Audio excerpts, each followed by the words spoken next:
เมื่อทำดีจะไม่ดีมีที่ไหนมีสุขบ้างทุกข์บ้างช่างประไรเป็นวิสัยของมนุษย์ปุถุชน ขอกราบไหว้สาวครูบาอาจารย์ทุกท่านขอเจริญพรศรัทธาญาติโยมผู้ใฝ่ในศีลในธรรมทั้งหลายมาแล้วมาแหมแล้วรายการเสียงธรรมจากเนนน้อยสังเหลือจากวัดประแดงทั้งนี้โดยการนำของท่านพระครูโคสิทธิ์ปริยัติยพรเจ้าวัดประแดงเจ้าคณะตำบลสุเทพเขต 1ดำเนินรายการโดยธรรมภาพสามเณรสมพงษ์จากวัดประแดงนั่งทรงเสียงอยู่ที่วัดประแดงไปยังสถานีวิทยุ FM 104.5 ของวัดไฟหินซึ่งเป็นสถานีเพื่อเป็นการเผยแพร่พระพุทธศาสนาโดยที่มีท่านพระครูสมุวิสุวัตรวรกิจโยนายสถานีและเจ้าอธิการก่อตั้งสถานีนี้โดยท่านพระครูปริยัติยานุศาสตร์มาภาพได้รับความเมตตาจากครูบาอาจารย์เวลา1 ชั่วโมงวันพุธจาก 10 โมงจนถึง 11 โมงโดยประมาณซึ่งมีข้อแม้ว่าถ้าตั้งสถานีบ่มีการถ่ายทอดสดเขาก็จะได้พบได้ปะกัน เพราะฉะนั้นญาติโยมทั้งหลายเข้ามาอาตมาได้เอาเทปที่บันทึกไว้ส่งเสียงมายังสถานีวิทยุบอกว่าจะเป็นใน Messenger Facebook Line YouTube ส่งไปให้ญาติโยมฟังตั้งแต่ 4 โมงมาแรงจนถึง 2 ทุ่มทุกวัน ถ้าเครื่องเสียงมันยังดีอยู่ส่งจากวัดประแดงนี้ไปญาติโยมทั้งหลายครูบาอาจารย์เพิ่นได้สอนไว้สั่งไว้ตั้งแต่บวชวันแรกว่าอยู่วัดจะไปอยู่บ่ได้มันไหวพระสวดโยโกห้อง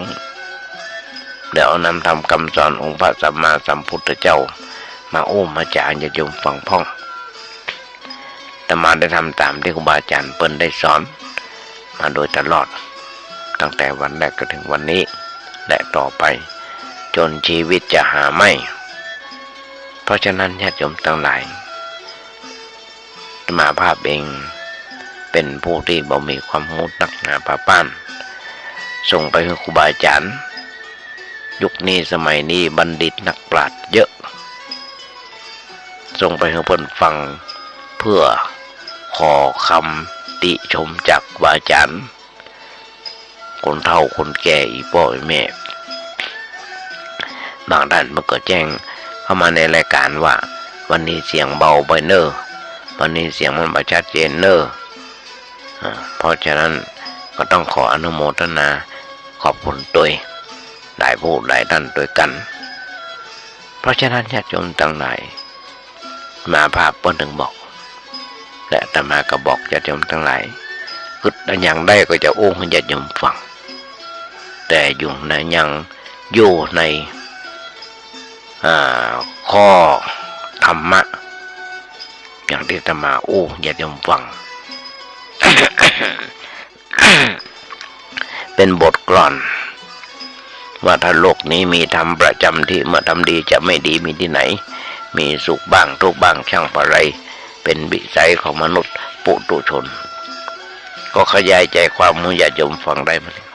หลายปีดีดักญาติโยมก็ลองกึศก็เถอะมันเป็นแบบบทกลอนที่จะมาว่าก่อนมันเป็นแบบบทกลอนที่มาว่าละเอียดอ่อนคนเฒ่าคนแก่แม้กระทั่งในรัฐสภาเถียงหัวกันมองจากจบมองจากสิ้นแม้กระทั่งเข้าป่าอาหารที่เลี้ยงสสสจสวอะไรอย่างต่างๆที่ประชุมที่เพิ่นไปประชุมอาทิตย์ละ2 วันนักหนาป่าป้านแต่ละมือบ่มีไปกิน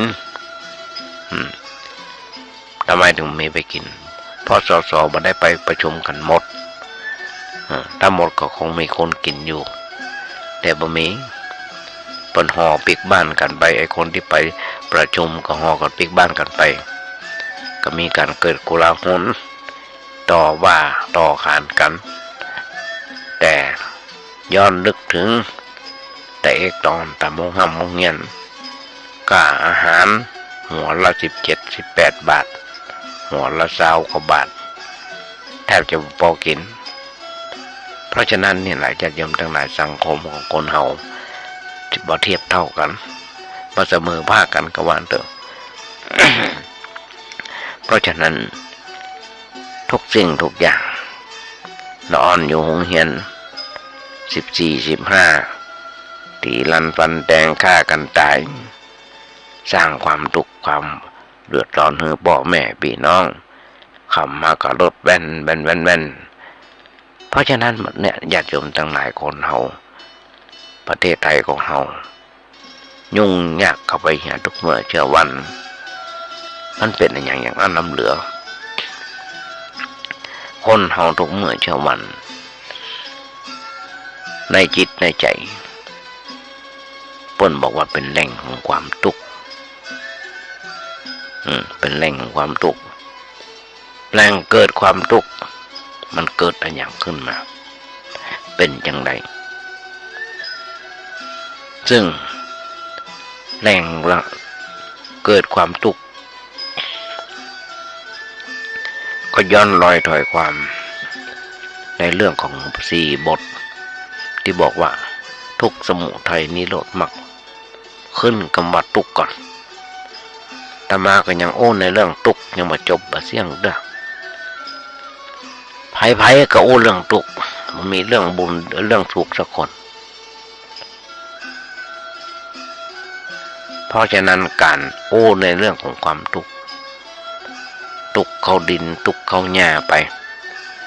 ยิ่งตั้งแต่โควิดมาจนถึงวันนี้บ้านเมืองเราเดือดร้อนทนไหมนักเหลือเปิ้น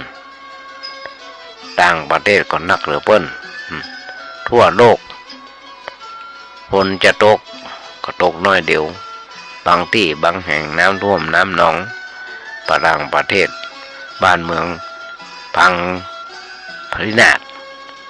หลายที่หลายแห่งหลายประเทศไทยเราก็มีเพราะฉะนั้นญาติโยมทั้งหลายคำว่าแหล่งความทุกข์อันเป็นหลักคำสอนในทางพุทธศาสนาแล้ว ญาติโยมทั้งหลายตั้งอกตั้งใจลองฟังก่อยที่ว่าเน้นน้อยจะอู้ในวันนี้มาจบก็คงต่อในวันต่อไปเพื่อให้ได้ประโยชน์อันเกิดจากการฟังตามสมควรแก่เวลาวันนี้ในขณะนี้ที่วัดประแดงน้ำท่วมน้ำท่าอย่างต่างๆฝนกระบตกเฮาอย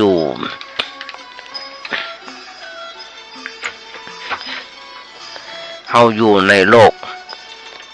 ก็ต้องเจอกันทั้งตึงแดดตึงฝนบางคนก็ชอบบางคนก็ไม่ชอบอย่างใดอย่างอันอย่างอี้ก็ไม่มีใครชอบใจฝนตกนักไปก็เดือดร้อนแดดแห้งไปก็เดือดร้อนอันนี้บนห้องคนบนห้องมนุษย์อันยังในโลกนี้ก็เป็นที่ชอบใจของใครในโลกนี้จะเหมือนใจเขาไปทุกอย่างเป็นไปบ่ได้เพราะฉะนั้นสิ่งถึงหมดถึงมันหลายสิ่งหลายอย่างก็เป็นไปตามอำนาจของธรรมชาติเขาก็ต้องปลุกความรู้สึกในใจเมื่อเกิดความพอดีกับสิ่งเหล่านั้น คือรู้สึกในใจเมื่อเกิดความพอดีกับสิ่งเหล่านั้นอันยังก็เกิดความทุกข์ความเดือดร้อนขึ้นมาในชีวิตประจำวันญาติโยมทั้งหลายในทางธรรมะ ปิ้นสอนเฮารู้จักสันโดษรู้จักสันโดษหมายความว่าพอใจในสิ่งที่เฮาประสบอยู่เฉพาะหน้าคืออย่างเกิดขึ้นเฉพาะหน้าเฮาก็นึกพอใจในสิ่งนั้นความพอใจในสิ่งที่เกิดขึ้นเฉพาะหน้าคือสันโดษเป็นศิลปะของความสุขความสบายในทางจิตใจ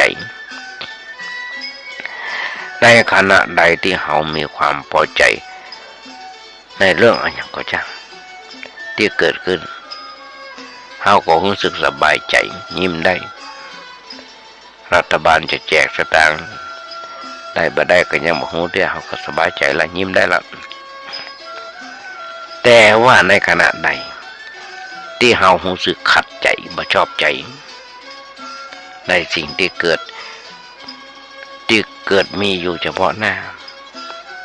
ในขณะนั้นเฮาก็มีความทุกข์มีความบ่สบายใจซึ่งอันความทุกข์ความเดือดร้อนใจเนี่ยไผพ้องที่ชอบก็บ่มีไผชอบบ่มีไผต้องการ แต่ว่าพอเผลอด้านน่ะความทุกข์ก็เกิดขึ้นในตัวของเฮาได้ที่ความทุกข์เกิดขึ้นได้ก็เพราะความประมาทเผลอไป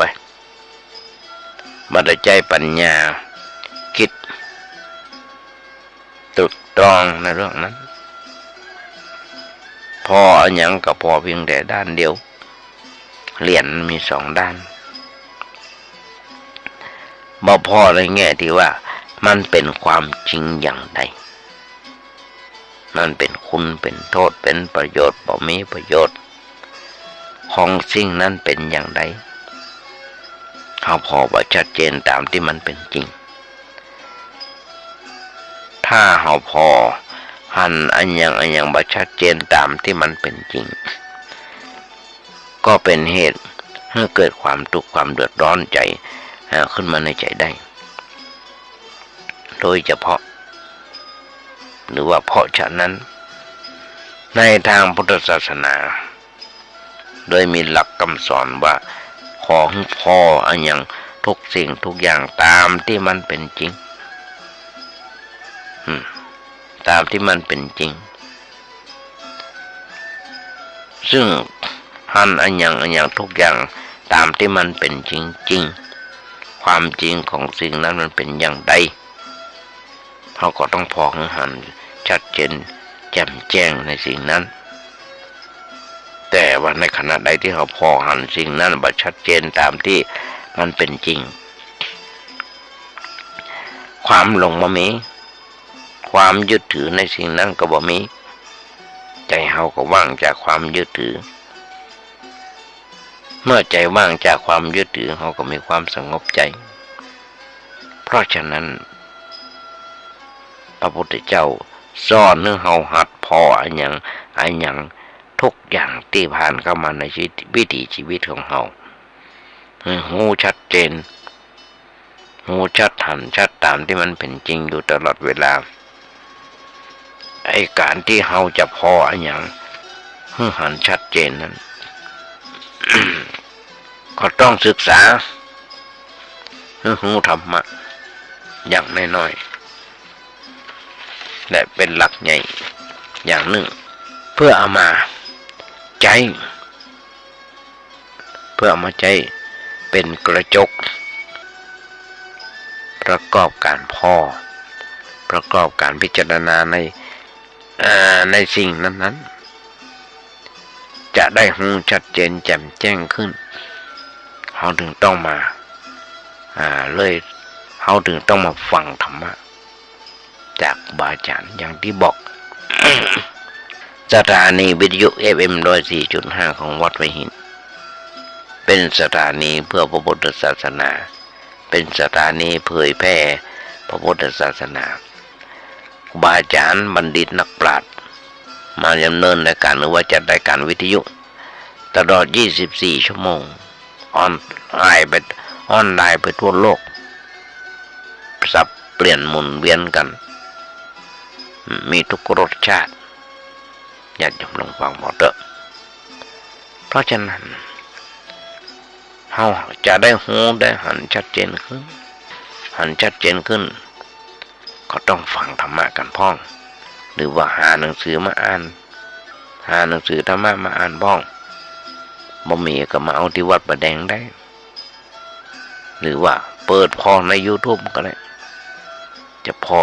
จะอ่านหนังสือหลวงพ่ออะไรอย่างจะฟังหลวงพ่ออะไรอย่างมีหมดสนทนาแลกเปลี่ยนความคิดความหันในด้านธรรมะกับผู้มีความรู้ความเข้าใจพ้องแต่ว่าในเรื่องการสนทนานั้นถ้าเราสนทนากันในเรื่องของธรรมะนั้นนะใครอยากจะแนะนำไว้อย่างหนึ่งก็คืออย่าสนทนากันด้วยความยึดติดในทิฏฐิของตัวความคิดความหันของตัวคนเราเวลาได้สนทนาอย่างกับอย่างกันมักจะโต้เถียงกันหน้าดำคำเกลียดหน้าดำหน้าแดงการเถียงกันในแบบนั้นเป็นการบูธรรมะที่ไม่เป็นธรรมะไม่ใช่ในสภาประเทศไทยของเราไม่ใช่ในรัฐสภาของประเทศไทยของเราเถียงกันโหรากาหนฟ้องร้องกันนั่นปั่นปื้นแต่ว่าเอาตัวของเราเอาตัวของตัวเข้าไปเกี่ยวข้องเอาตัวไปเข้าตัวของตัวก็เป็นตัวแห่งความยึดความติดในทิฏฐิอย่างบางสิ่งบางอย่างบางประการ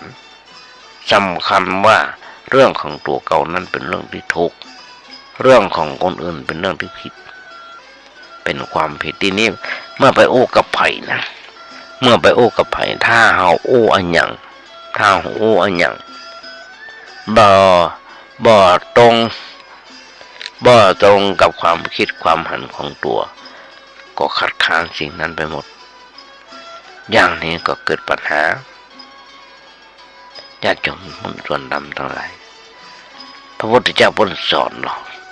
เพิ่นแนะนำเนาะอันอย่างก็จ้างเพิ่นบอกว่าภิกษุทั้งหลาย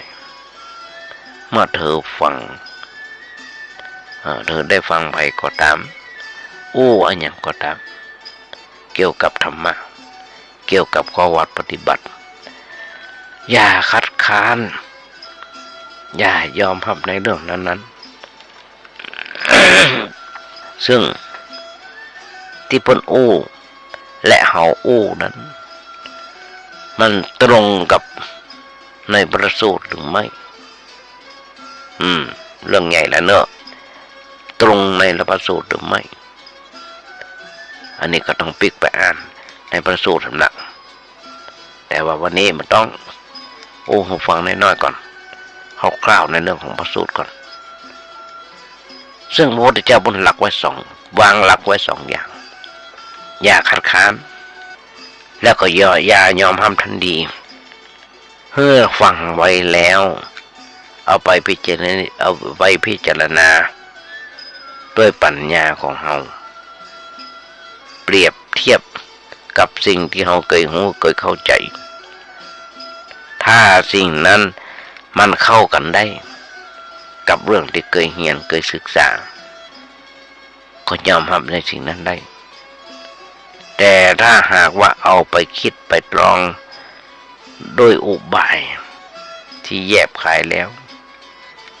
แต่มันเข้ากันมาได้อย่างหลายๆอย่างหลายๆสิ่งเขาก็อย่าไปยึดให้ความคิดความหันอันนั้นการสนทนากันในแง่อย่างนี้บ่มีเรื่องทะเลาะกับไผบ่มีการที่จะเถียงอันอย่างกันเกิดความวุ่นวายเฮารับฟัง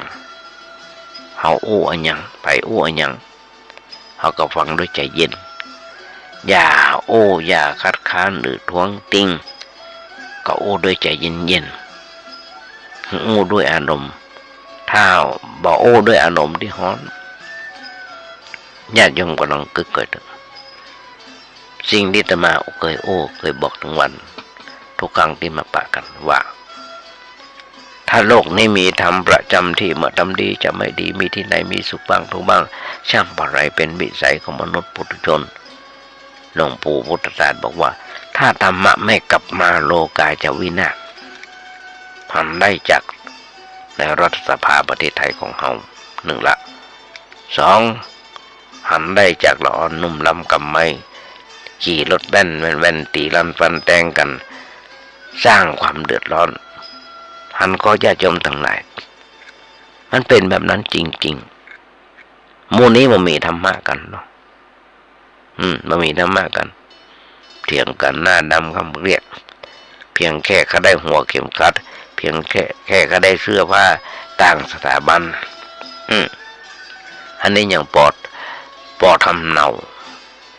ละอ่อน13-14บอกว่าไม่ยิงบอกว่าประจัย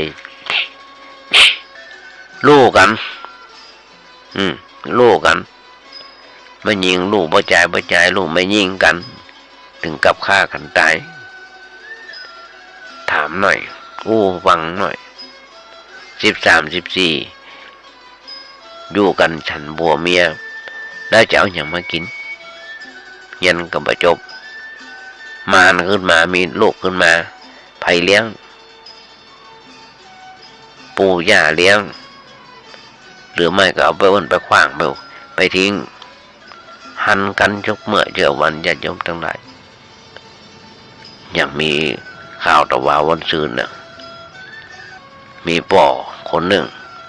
มีลูก10 คนฆ่าวนไป5 คนน่ะหันก็เป็นไม่ใช่เป็นโรคจิตมาชอบเสียงละอ่อนให้มาชอบลูกประจัยไปฆ่าวนเนี่ยสร้างบาปสร้างกรรมละอ่อนมาเดียวนี่ก็เหมือนกัน13-14ก็สร้างเวรสร้างกรรมละเอาลูกเอาผัวเอาเมียกันละเดือดร้อนทำไมปู่ย่าตายายพ่อแม่ตัวเก่าปุ๊บตัวพระเจ้ามีปัญญาเลี้ยง18 ปีอายุมาถึง18 ปีป้นไปสมัครงานที่ไหนเบิกเบาหรอกเพราะบรรลุนิติภาวะเพราะฉะนั้นฟังลุงเนนพ่อฟังตาเนนนี่พ่ออยากจะตั้งแต่ฟังพ่อฟังแม่พ่อลูกหลานตันเต้าทั้งหลายก็อย่างที่บอกป้นวางหลักไว้พระพุทธเจ้าแถมอย่างหนึ่งไอ้การที่จะในเรื่องอย่างก็แจ้งเรื่องอย่างก็อย่างเท่าด้วยอารมณ์ที่ฮ้อนมันมักจะเสียเปรียบแต่ถ้าด้วยอารมณ์เย็นมักจะได้เปรียบเพราะปัญญามันบังเกิด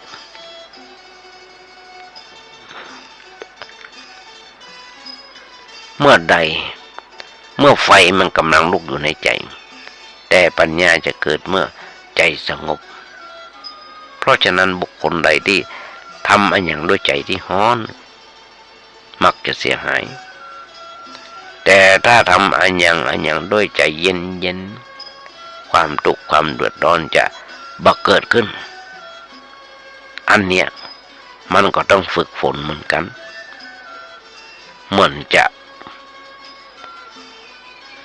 บ่อย่างกระไผหรือว่าเมื่อจะก็อย่างกระไผหรือจะต้องสนทนาปาทีในเรื่องอันอย่างก็ต้องเตือนตัวเก่าไว้ก่อนว่าเย็นอย่าฮ้อนอย่าด้วยอารมณ์แต่ด้วยเหตุด้วยผล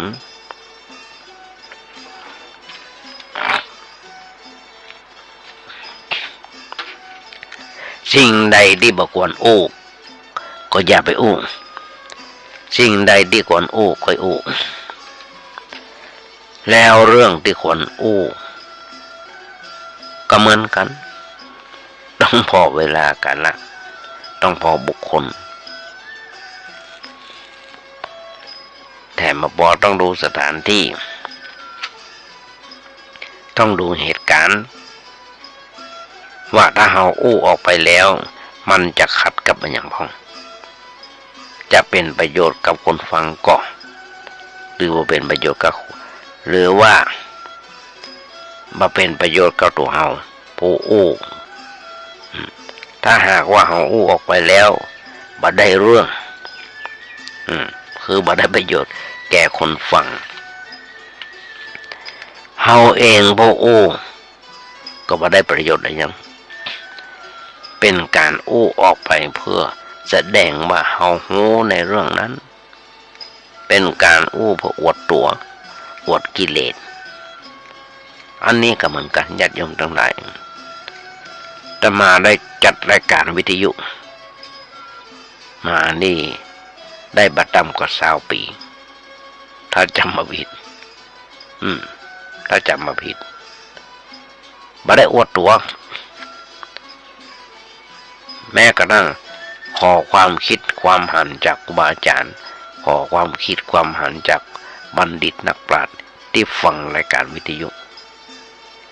อย่างน้อยๆอาตมาคิดอย่างเดียวว่าเป็นกู้เป็นกิมคนเฒ่าคนแก่พ่อแม่ที่นั่งอยู่บ้านเฝ้าลูกเฝ้าหลาน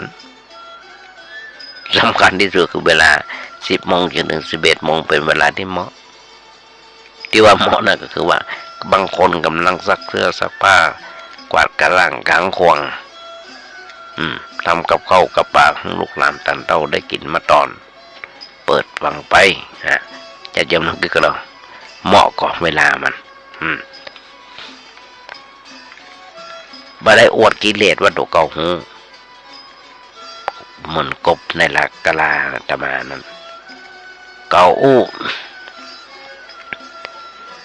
อย่างน้อยๆก็อย่างที่บอกเป็นการตอบแทนน้ำจิตน้ำใจที่ญาติโยมส่งเข้าป่าอาหารมีที่อยู่ที่กินเข้าป่าอาหารอาตมาได้กินได้ใจกันทุกเมื่อเช้าวันมันมีอย่างตอบแทนหรอกนอกจากธรรมะการไหว้พระสวดมนต์แผ่กุศลแผ่บุญแผ่กุศลไว้ให้มันก็แค่นั้นญาติโยมทั้งหลายอันเนี้ยมันอยู่ในใจของเราตัวใครตัวมันอันมีอยู่ในใจของคนอื่นเพราะว่าตัวมีกิเลสต่ออันตัวอีการอู้แบบนั้นบ่ได้สาระอย่างแต่ถ้าหากว่าเฮาอู้ด้วยปัญญาเฮาก็พิจารณาเฮียก่อนว่าเรื่องที่เฮาจะอู้ออกไปนั้นเป็นเรื่องที่จริงเรื่องดีมีประโยชน์ก็ธรรมะของพระพุทธเจ้านั้นเป็นสิ่งที่ดีไม่ได้มีประโยชน์แน่นอนญาติโยมทั้งหลายอาตมาถึงบอกถ้าธรรมะไม่กลับมาโลกาจะวินาศเพราะฉะนั้นฟังกันให้น้อยซึ่งมันเป็นเวลาที่เหมาะกับเวลาเหมาะกับบุคคลยุคนี้สมัยนี้ยุคโควิดสถานที่เราจะโอ้ธรรมะก็โอ้ญาติโยมฟังโยมก็ญาติโยมก็หลักเดียวฟังไปถ้าได้คิดทบทวนไตร่ตรองอย่างนี้แล้วคนนั้นจะได้เป็นผู้โอ้แต่เรื่องดีๆมีประโยชน์ปากของคนนั้นจะบาเสียแล้วภัยก็บาติมาว่าบุคคลนั้นในเรื่องเกี่ยวกับการอู้อันเป็นอันขาดอันเนี้ยเป็นเรื่องที่สำคัญเพราะอย่างเพราะว่าคนเฮาอยู่ในสังคมมันต้องพบปะกันมีการสนทนากันไม่ใช่ผิดเถียงกันยกเก้าอี้ขว้างกันอย่างในสภาญาติโยมตั้งหลายเฮาหันกันอยู่หลายครั้งหลายหน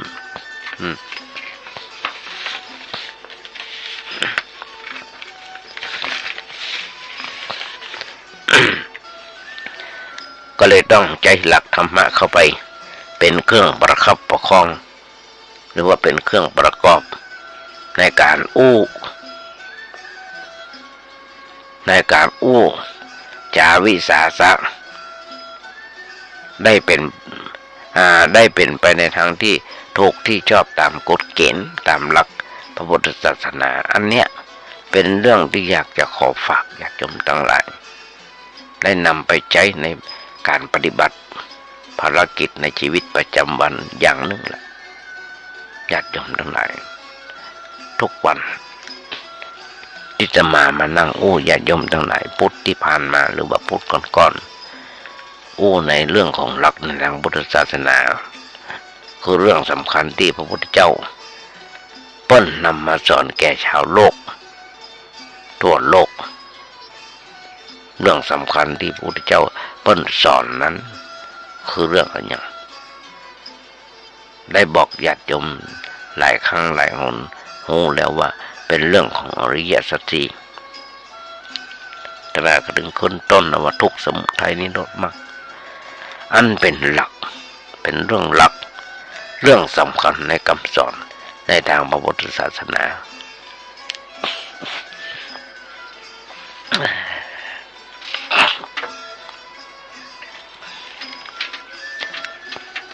แต่มานะมันจะต่างกับเปิ้ลหน่อยนึงในเรื่องของอริยสัจสี่หรือว่าเรื่องทุกข์สมุทัยนิโรธมรรคทุกข์ของธรรมานั้นนั้นเป็นทุกข์แบบเจ้าบ้าน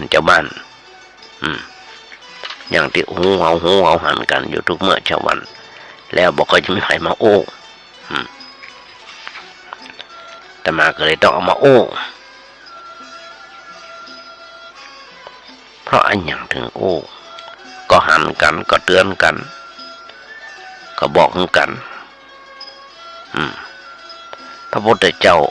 เรื่องนี้ขึ้นไว้กับเราว่าพระพุทธเจ้าของเราหูดีชีวิตของมนุษย์เนี่ยมีความทุกข์มีความเดือดร้อนหลายอันหลายอย่างหลายปัญหาพระพุทธเจ้าจะต้องการให้คนเราเนี่ยมนุษย์เราเนี่ยรู้จักวิธีแก้ไขปัญหาชีวิตของตัวเปิ้ลก็เลยวางหลักอริยสัจสี่อย่างไว้อริยสัจสี่ประการเราเนี่ยไว้ถ้าจะกันแล้วก็หมายความว่าอริยสัจสี่ประการเป็นธรรมนูญหรือว่าเป็นกฎหมายเป็นกฎสำหรับชีวิตที่เราควรจะนำไปใช้ในชีวิตประจำวันถ้าเรานำหลักนี้มาใช้ในชีวิตประจำวันอย่างจริงจังเราก็อยู่ด้วยความสงบสุขด้วยความสุขความสงบในโลกนี้บ่มีความทุกข์บ่มีความเดือดร้อนในชีวิตจิตใจของเราเลยเป็นเรื่องที่ควรจะได้เอามาให้ญาติโยมเข้าใจเป็นเรื่องต่อไปแต่ละครั้งที่จะมานั่งในเรื่องของอริยสัจสี่เหมือนกันนะญาติโยมทั้งหลายเอาเหตุการณ์ที่เป็นปัจจุบันทันด่วนจะมาชอบนั่งฟังข่าวพอข่าวชอบนั่งอ่านหนังสือเรื่องที่ควรจะทำความเข้าใจกันก็คือข้อธรรมะอันนี้สำคัญญาติโยมทั้งหลายที่เราจะฟังเราจะต้องเรียนในเรื่องของอริยสัจสี่นี้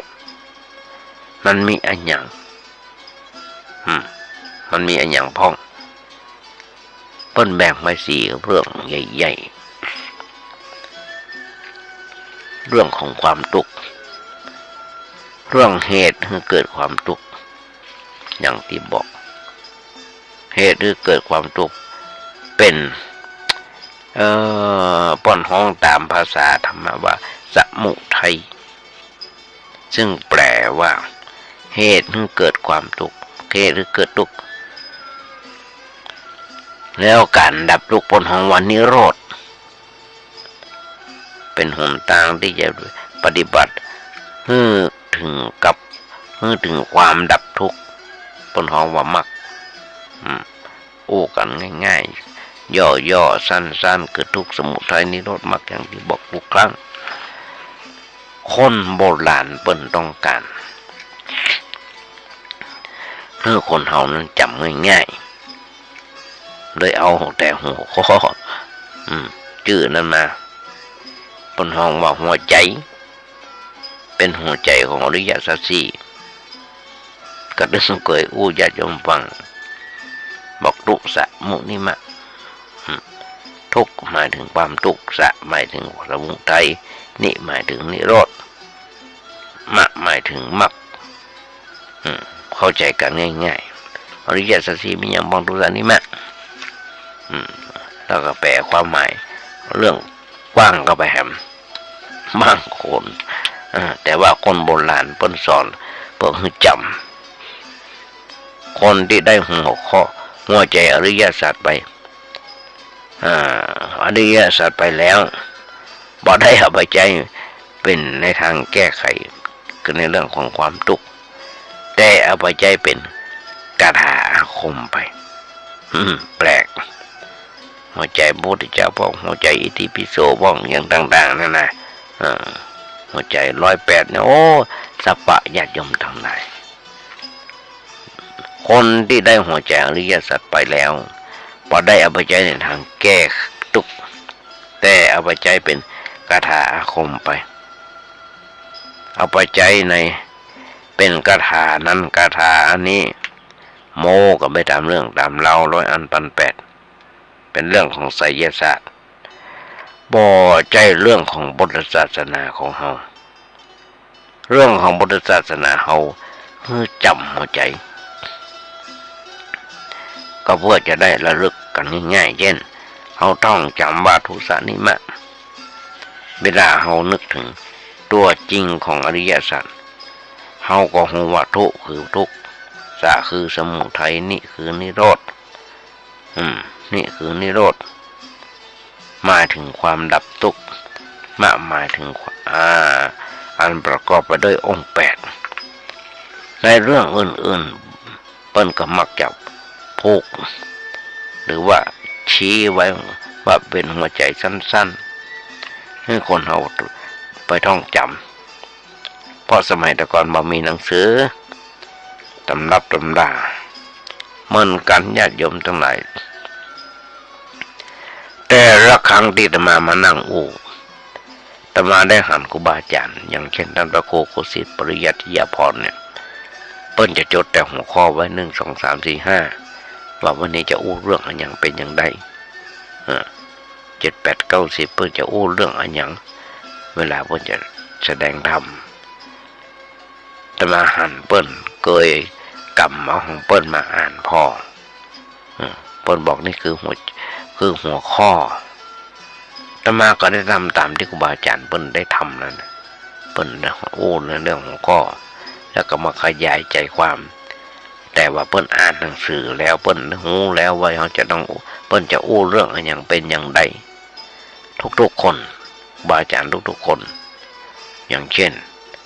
ท่านพระครูอาจารย์ด็อกเตอร์วัดปันแหวน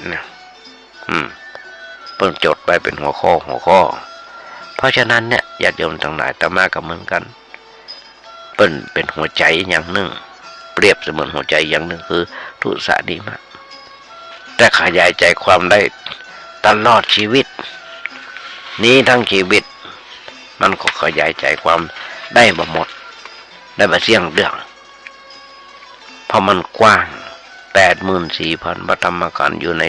ทุสานิมะทั้งนั้นญาติโยมทั้งหลายคนเฮาทุกเมื่อเช้าวันเข้าวัดเข้าวาไปกราบไหว้ไผ่พ่องที่กราบไหว้ว่าขอความทุกข์เถอะบ่มีหรอก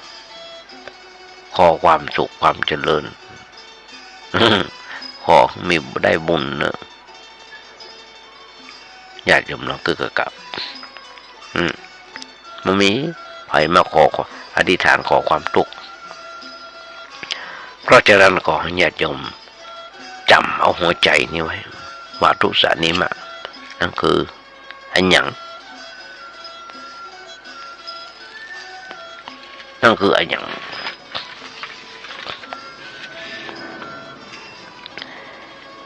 เหตุให้เกิดทุกข์นี่คือนิโรธอย่างที่บอก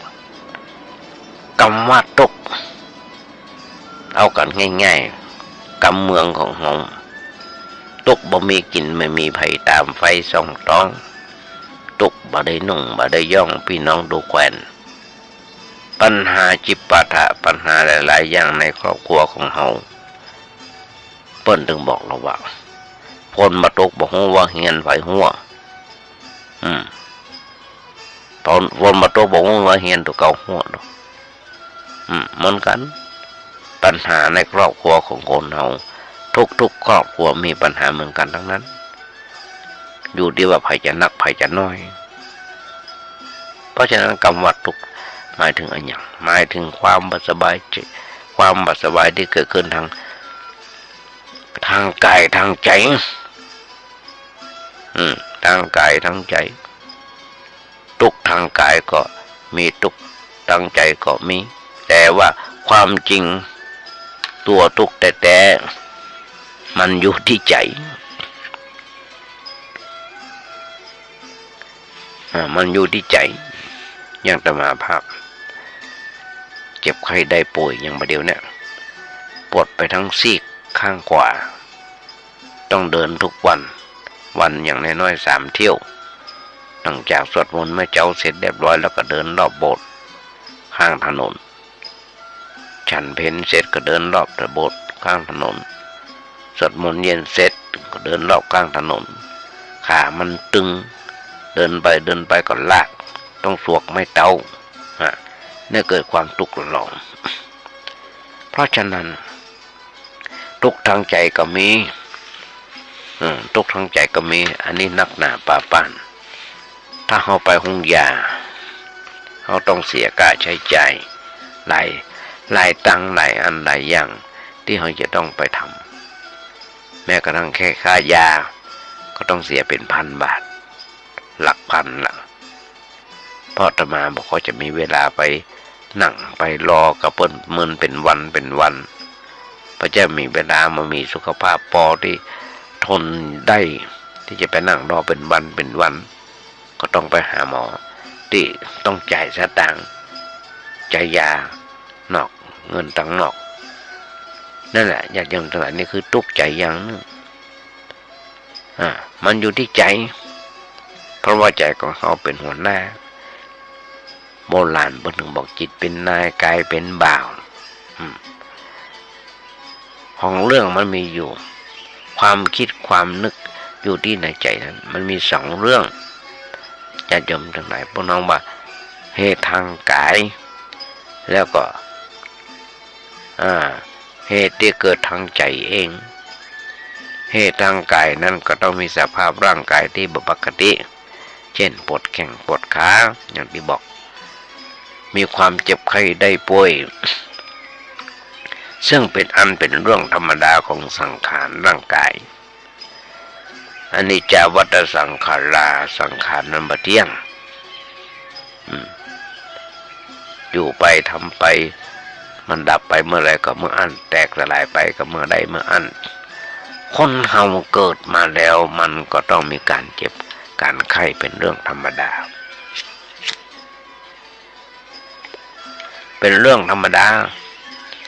ถ้ารักษาอนามัยดีก็เจ็บไข้ได้ป่วยน้อยแต่ถ้ารักษ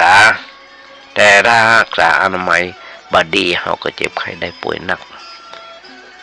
เวลาใดร่างกายมันผิดปกติก็เป็นเหตุให้เกิดความทุกข์ทางใจความทุกข์นั้นเปิ้นห้องว่าเป็นความทุกข์เนื่องจากร่างกายที่นี่ความทุกข์เรื่องทางใจนี่ล้วนๆเป็นเรื่องมันเป็นเรื่องเกี่ยวกับความอยากเป็นเรื่องที่ความอยากนั่นคือกิเลสนั่นแหละที่เกิดขึ้นในใจอยากในเรื่องอะไรอย่างต่างๆ108 ปัญญาขณะใดใจอยากในอะไรอย่างก็เกิดความทุกข์เพราะเรื่องนั้นถ้ายังมาได้สมใจก็เป็นทุกข์ได้มาสมใจแล้วก็ยังเป็นทุกข์ต่อไปมันก็มีปัญหาที่จะเกิดความทุกข์ทั้งนั้นทั้งมีและบ่มีทั้งได้และบ่ได้และบ่ได้ห้องพ้นห้องว่าเป็นเหตุให้เกิดความทุกข์ทั้งนั้นสำหรับบุคคลผู้บ่มีปัญญาญาติโยมก็ลองคิดก่อนบกเข้าไปในเรื่องละเอียดอ่อนอยากได้กู้กิมเป็นได้คนอื่นมาเป็นกู้เป็นกิมได้มาแล้วก็เป็นทุกข์คำดังเอาอย่างมากินกัน เขาอย่ามากินกันการงานก็มีทำการงานมีการมีงานทำก็ต้องรอสิ้นเดือนก่อนถึงจะมีเงินมีทองซื้อได้ไหนจะบ้านเจ้าไหนจะยังต่างๆพริกข่าแกงหอมโมละอ่อนโมนี้นึกว่ายุคนี้สมัยนี้เป็นเดลิเวอรี่ซื้อที่ไหนกินที่ไหนก็ได้มันไม่ใช่เหมือนบ้านไม่ใช่เหมือนสมัยแต่ก่อนมีสตางค์50 บาทไม่ใช่จะไปซื้อกินได้2 คนนะครับได้หรอกมันมาได้ญาติโยมทั้งหลายเข้า5 บาทยังมาได้ลำเดียวเนี่ยเข้ากระสอบ1 ปันไปเปิ้นน้ำมันมาขาย10 บาทขึ้นไปญาติโยมนั่นก็ได้10 บาทไม่ใช่กินจะอิ่มนะไหนจะกับข้าวกับปลาครับมันต้องเสี่ยงเป็น100เดี๋ยวทำงานวันละกี่บาทแต่ว่าถ้าบุคคลใดมีปัญญาหูเต่าหูตันเวลาได้ก็บ่เป็นทุกข์เวลาบ่ได้ก็บ่เป็นทุกข์เพราะเรื่องนั้นที่บ่เป็นทุกข์นั้นก็เพราะว่าโหว่าอันยังมันเป็นอันยังสิ่งทั้งหมดทั้งมวลที่เกิดขึ้นตั้งอยู่ดับไปมันมีสภาพตามที่มันเป็นจริงอย่างใดก็บ่ค่อยมีความก็บ่มีความทุกข์ความในเรื่องจากเรื่องนั้นอันเนี้ยเป็นเรื่องความทุกข์ที่เฮาควรรู้ไว้ก่อนเป็นขั้นแรกในธรรมะเพิ่นว่าในพระสูตรเพิ่นแยกความทุกข์เกี่ยวกับอริยสัจสี่นี้ไว้อย่างที่เฮาสวดมนต์ญาติโยมทั้งหลายถ้าหากว่าคนที่สวดมนต์เจ้าสวดมนต์เจ้าได้เฮาได้เฮาสวดว่าชาติปิทุกขาความเกิดเป็นทุกข์เกิดมาเป็นทุกข์แต่ว่าวันซืนหลานน้อยหลานเบาเพิ่นเอาลูกเพิ่นมาอุ้มได้สักเดือนปลายเนี่ยแต่มาก็มาสังเวชสังเกตสังกามานี่ทุกข์เกิดขึ้นมาแล้วเนอะก็ย้อนรอยถอยความไปในสมัยครั้งพุทธกาลพระราหุลเกิดมาข้าราชบริพารก็ไปบอกพระพุทธเจ้าบอกให้เจ้าชายสิทธัตถะบอกว่าบัดนี้พระราหุลเกิดแล้วเนอะลูกท่านเกิดมาแล้วเนอะเป็นปัจจัยคำว่าราหุลก็คือบ่วงที่จะคอยรัดคอยคล้องไว้ก่อนที่พระจะหนีออกไปบวชพระราหุลเป็นสามเณรองค์แรกที่ได้เป็นสำเร็จเป็นพระอรหันต์ถ้าจำผิดนะแค่7 ขวบแค่นั้นเองได้เป็นพระอรหันต์ละสำเร็จได้ดวงตาหันธรรมละเพราะฉะนั้นนี่แหละอยากจะตั้งหลายหันกับความทุกข์บ่วงเกิดขึ้นมาแล้วเนอะปนหูพระเจ้าหูเนาะ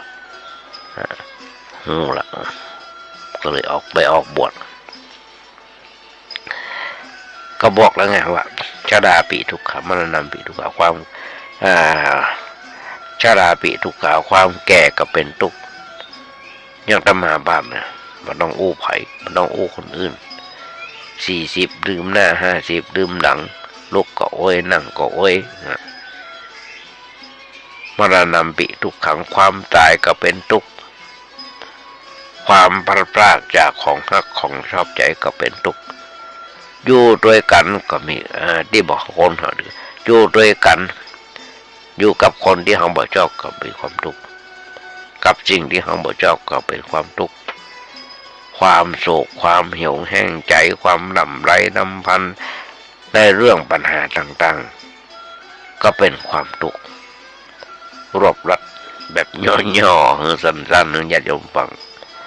อันนั้นคือไปยึดถือในขันธ์5ว่าเป็นตัวตนเป็นตัวเป็นตนเป็นเฮาเป็นเขานั่นแหละเป็นก้อนตุกติ้งใหญ่ญาติโยมทั้งหลาย ร่างกายของคนเราทุกเมื่อเช้าวันน่ะคือกว้างศอกยาวว่าเฮายืมเปิ้นมาใจก่อนเขายืมเปิ้นมาใจก่อนแค่นั้นเองใจเสร็จเรียบร้อยแล้วเขาจะต้องส่งปิกคืนไปส่งปิกคืนให้เปิ้นไปส่งปิกคืนอย่างใดใจเปิ้นมาเขาก็ใจเปิ้นมาอย่างตมาภาพในใจเปิ้นมานี่66 ปี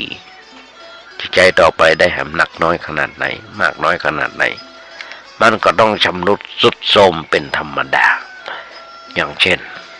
ฟันเขี้ยวของเขาเรือมาเต็ม32แล้วเนาะโหก็เริ่มจะไม่ค่อยได้ยินแล้วตาก็เริ่มฟ้าเริ่มฟังต้องใส่แว่นแล้วหันก็ญาติโยมทั้งหลายผมบนหัวเขาก็งอกแล้วหันก็ญาติโยมนั่นก็เกิดกระดูกกระเดี่ยวของเขาก็เริ่มตึงเริ่มหูเริ่มกร่อนละเนาะต้องคืนเปิ้นทั้งนั้นญาติโยมทั้งหลายพอดับขันลงไปเปิ้นก็เอาไปเผาทุกอย่างกลับคืนสู่หมดเป็นธาตุดินธาตุน้ำธาตุไฟยังดับหมดก็เหลือกระธาตุดินเอาไปปล่อยลงในน้ำเอาไปโปรยลงในน้ำสับเปลือพวกก็ขูดขนเอาไปไว้ตั้งหลังแล้วก็เอาไปขว้างคืนสู่ดินมาอย่างใดก็ไปอย่างนั้นญาติโยมทั้งหลายเพราะฉะนั้นนี่แหละเป็นสัจธรรมหรือเป็นความจริงของโลกของทุกเมื่อเช้าวันอย่างที่อาตมาบอกอย่างที่อาตมาบอกถ้าธรรมะไม่กลับมาโลกาจะวินาศเฮาต้องมีธรรมะไว้ในใจกันพ้องบ่ต้องไปอวดตัวบ่ต้องไปมีอีโก้สูงว่ากูยศนั้นกูยศอย่างอันอย่างกูใหญ่กับบ้านกับเมืองใหญ่ขนาดไหนก็เล็กกว่าลงใหญ่ขนาดไหนก็เล็กกว่าลงศพจะยอมนั่งก็เด้อจะมั่งมีสีสุขจะรวย100 ล้านพันล้านอย่างไรก็จัง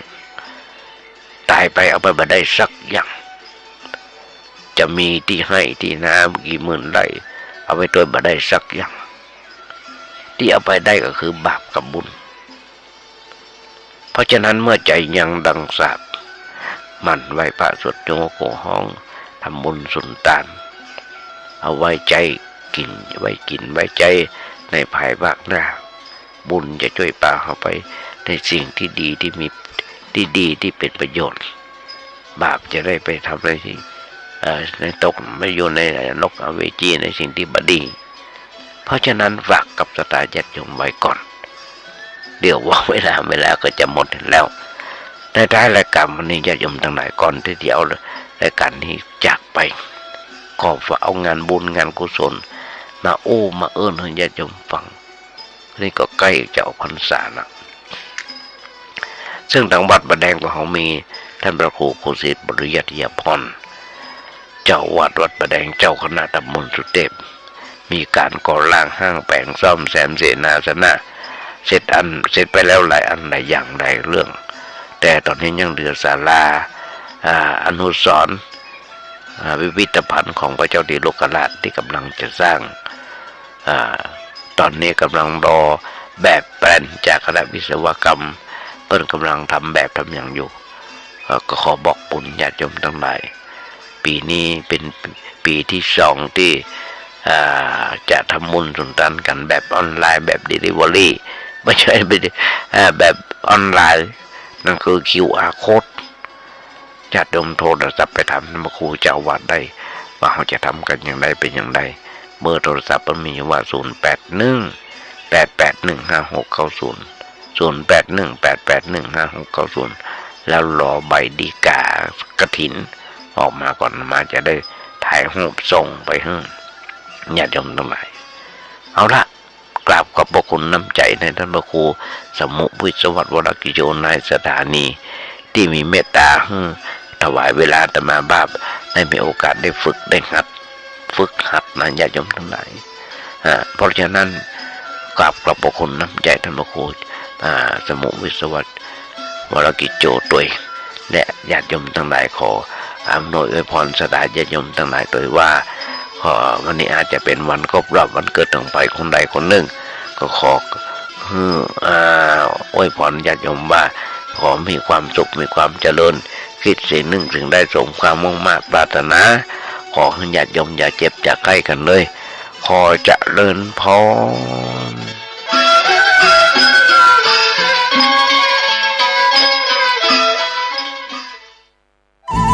ที่จบไปแล้วนั้นเป็นราย